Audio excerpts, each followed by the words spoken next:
Right, we are finally at the last question. Okay, so here in this question, they want us to find the value of t. Right, so they say calculate the value of t.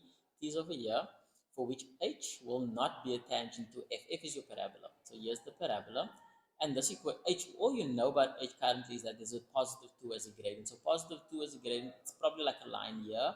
It could be below, it could be above, right? They say that it mustn't be a tangent. So if it is a tangent, it will probably look something like this, where it touches once somewhere. And okay, so and this one. So this one over here is not a tangent. This one is not a tangent. This one's a tangent. Tangent because it touches once. So what must t be so that these lines only touch once? Okay, cool. So what do you know? You've got the equation of f.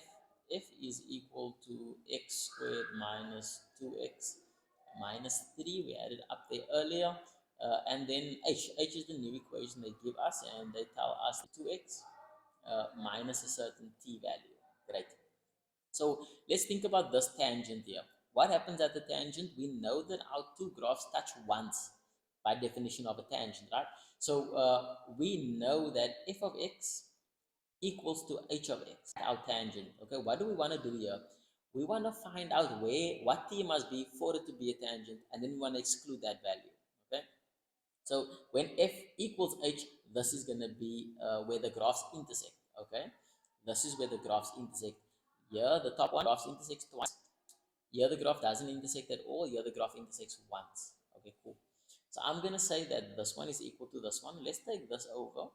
So we're going to say that f of x minus h of x is equal to 0.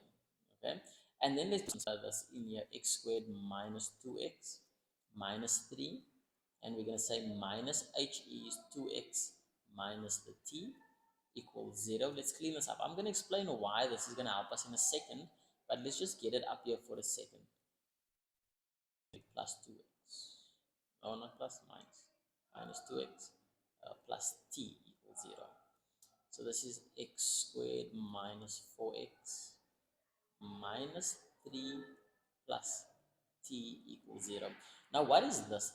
Would be all places where our graphs would intersect. Now we want to know this where it intersects. Is it going to touch once? And if it does touch once, where is it going to touch once? Is it going to touch twice? Or is it not going to touch at all? That should remind you, or it should sound like the nature of roots. So now you want to find the nature of these roots. Right? Or in fact, you want to find out where this nature of roots is equal to 0, equal roots. Equal roots because it touches once. So what do you want? You want delta, and you want delta to equal to 0. Delta, we know what delta is, right? Delta is our discriminant, which is b squared minus 4ac. Where does that come from? Okay, we'll not do that in this video. And then we know 0 are equal roots. Okay, so if delta is positive, then it touches twice.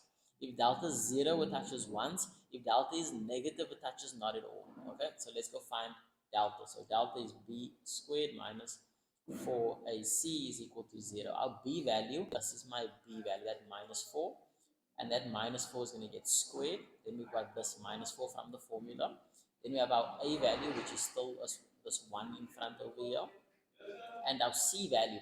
Our c value is now this whole thing here. So that whole thing becomes my c, which is my minus 3 plus my t, and this needs to equate to 0.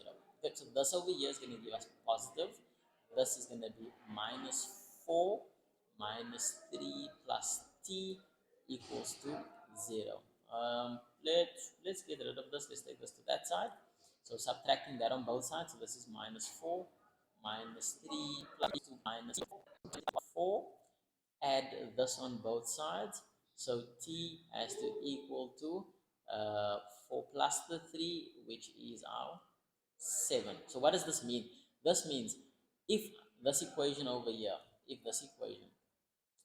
h of x is equal to 2x minus our t value is 7, if this is the equation for h, we would have this line where we only touch the parabola once.